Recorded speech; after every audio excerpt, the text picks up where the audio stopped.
pinatapon sa malayong isla ng Patmos, si Juan, ang minamahal na alagad, ay nag-iisa at pinanghinaan ng loob. Ngunit sa gitna ng kanyang pagdurusa, isang makapangyarihang pangitain ang ipinagkaloob. Isang tinig na parang tunog ng trumpeta ang kanyang narinig. Sa kanyang harapan nakita niya si Jesus na muling nabuhay at maluwalhati. Ang kanyang mga mata ay parang ningas ng apoy.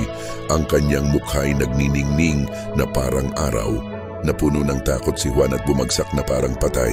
Ngunit marahan siyang hinawakan ni Jesus at sinabi, "Huwag kang matakot. Ako ang simula at ang wakas." Sa mga sumunod na pangitain, ipinakita sa kanya ang hinaharap, ang tagumpay ng kabutihan laban sa kasamaan at ang pagbaba ng bagong Jerusalem mula sa langit. Ang mensaheng ito ay nagpapakita na kahit sa pinakamadilim na sandali, hindi tayo pinababayaan ng Diyos. Huwag kalimutang mag-subscribe para sa iba pang kwentong tulad nito. Pagpalain ka at ang iyong pamilya.